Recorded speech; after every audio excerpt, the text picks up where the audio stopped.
Greetings everyone. Now, what we are going to be looking at now, we are going to be understanding reciprocals, right?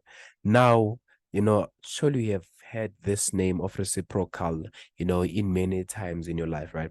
So, but reciprocal in mathematics, really, it can be simplified or defined as an inverse of a number or a value or a ratio, right? So now in this context, we are going to be looking for the ratios or the reciprocal or the inverses of your sine theta, your cos theta, and your sine and your tan theta, right? So now we are saying, now if you are having, now let's say you are having your 1 over, you know, 1 over, let's start with sine. If you are having 1 over sine of theta, right? 1 over sine of theta is the reciprocal of what? Of cosec theta, right? This is the reciprocal of cosec theta. Are we together? And now we are also saying, now if you are having 1 over cos of theta, this is going to be same as what? This is going to be same as sec of theta. Are we together? And similarly, 1 over your tan of theta is the same as what? It's same as cot of theta altogether. So which means if you are given sec, you can write sec as 1 over sine of theta. And if you are given, let's say, cot, you can write cot as 1 over tan. Are we together? While now this is also still true. Now, what is it that you're also going to do? Now, look, if you are given sine of theta, you can still represent your sine of theta as what? As 1 over your cosec of theta. This is still one and the same thing. Similarly, if you are having your cos of theta, this can still be represented as what? As 1 over your sec of theta. Similarly, if you are having your, let's say you are having your tan of your theta, this can still be represented as what? This can still be represented as 1 over cot of theta.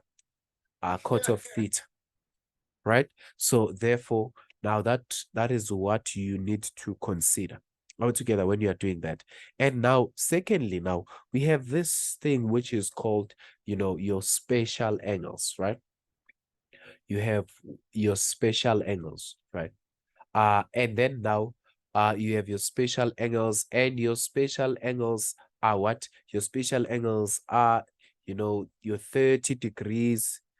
They start from 0 degrees, your 30 degrees, your 45 degrees, your 60 degrees, and your 90 degrees on other cases. Now, so these are your spatial angles. And what you need to know about your spatial angles is that now you can, you can calculate them using your calculators. I know that, some would prefer using the triangles and everything like that. But, in most cases, we want to minimize time, right?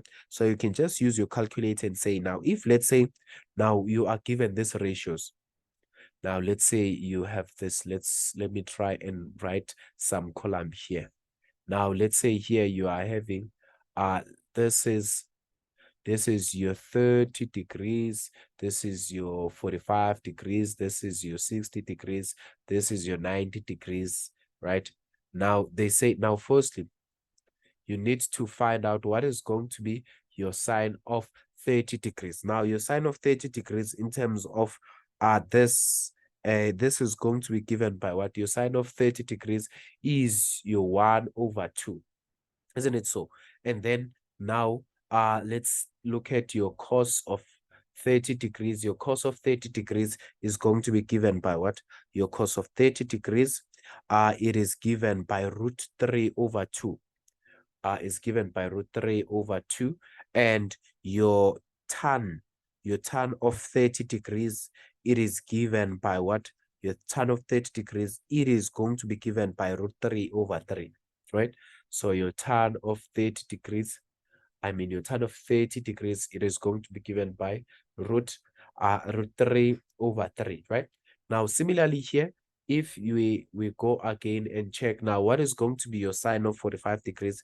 Your sine of 45 degrees, it is going to be given by √2/2. And your your cos of 45 degrees, what is it that you are going to have as your cos of 45 degrees? Your cos of 45 degrees is root 2 over 2. Now, which means your cos 45 and also sine 45 is actually one and the same thing. That's why you can be in a position to replace those two, right? Right? Then now your tan of 45 degrees, it is given by your 1. Now, if you move to 60, now if you have your sine of 60 degrees, what is your sine of 60 degrees? Your sine of 60 degrees, I think it's a root 3 over 2. And your cos of 60 degrees, it is going to be given by what? Your cos of 60 degrees is given by 1 over 2. And your tan of your 60 degrees, what is going to be your tan of 60 degrees is given by root 3. Are we together? Now, if you go to 90 now, what is going to be your sine of 90 degrees? You know that your sine of 90 degrees, it is always given by your what? It is always given by your 1. And your cos of 90 degrees is given by your 0, while your tan of 90 degrees, it is an undefined, right? Your tan of 90 degrees, it is an undefined.